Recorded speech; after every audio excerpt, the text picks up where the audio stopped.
다시 얘기해서 이 백두용맥이란 우리 동족상쟁 이후에 태어난 베이비 부모들이 용의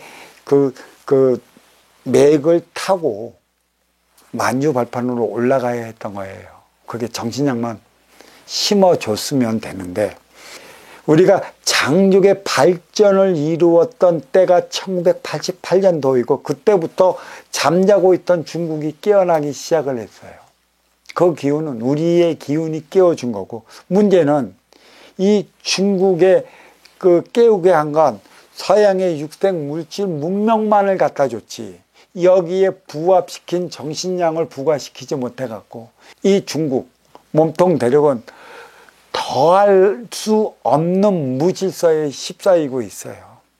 물질만이 나의 삶을 살아갈 수 있는 것이라는 착각에 빠져 살게 만들어 갖고 몸통은 오늘날 이렇게 무질서로 인해 갖고 상당히 모순적 담의 형태를 드러내요.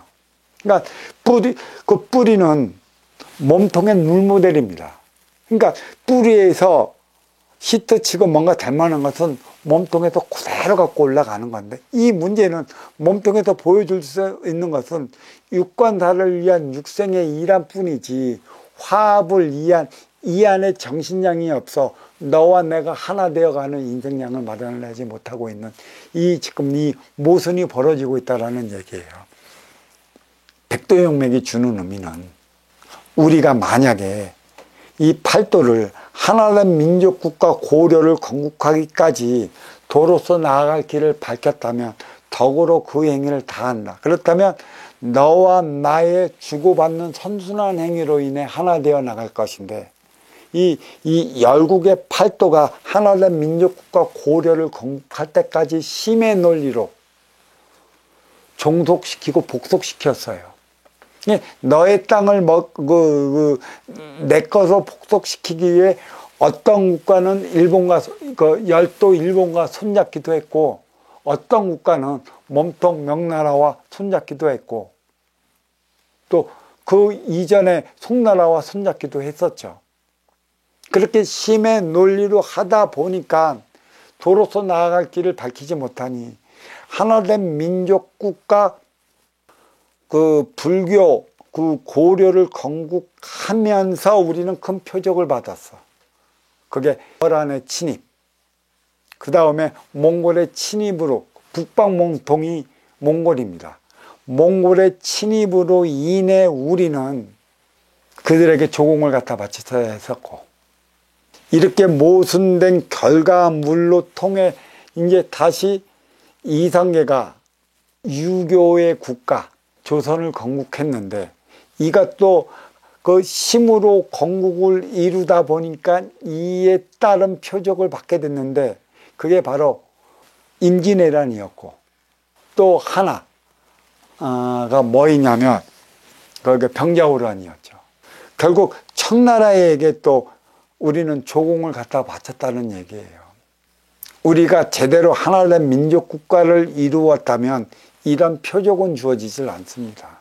근데 하나된 민족국가를 건국할 때마다 그 해양 세력 주둑 일본 열도에게 표적을 받고, 대륙 세력 중국에게 표적을 받고, 다시 이게 아니다 싶어 조선을 또 건국하니 해양 세력에게 그 표적을 받고 대륙 세력에게 표적을 받았어요. 그러니까 거란의 침입이 7년이 아니고 뭐 30년인가 어떻게 되나, 역사에 대해서 잘 모르니까 이 정도로 넘어가는데, 거란의 침입 이후에 몽골의 침입을 받았다는 것, 그리고 그 시절부터 하나된 민족 국가로 살아오는 시절부터 어떤 문제가 있었냐면 해양 세력 두둑 일본과의 갈등은 시작됐습니다. 왜냐하면 열도가 있고 남북국 시대나 삼국 시대나 일본은 때로는 뭐 신라와도 교류를 했었고 백제와도 교류를 했었는데,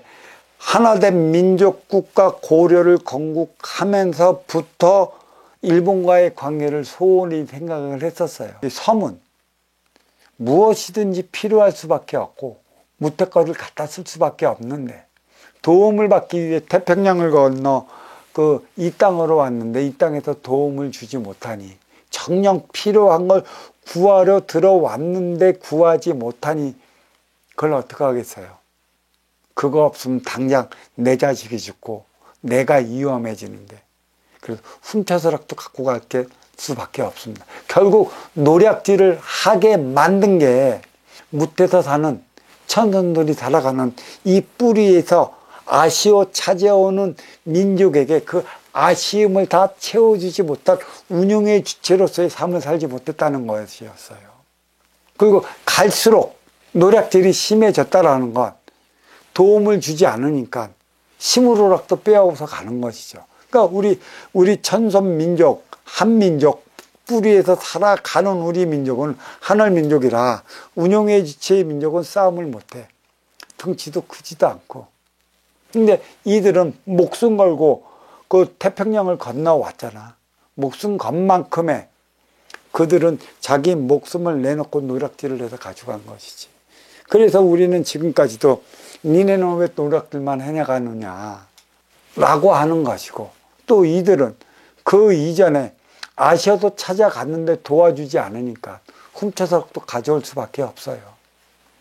내가 이것을 표현해서 얘기하는 게 있는데, 그 옛날 강 건너에서 도지로 근근히 살던 이가 계약의 바람을 타서 잘 살게 됐어. 근데 계약의 바람으로 그 사고적 사상에서 벗어나지 못한 무태서 사는 이들은 쫄딱 망했어. 그러니까 결국 이 무태서 사는 이들은 사대부가였고, 무태서 사는 이들은 누구야? 그들을 위해 살아가는 종과도 다름없었죠.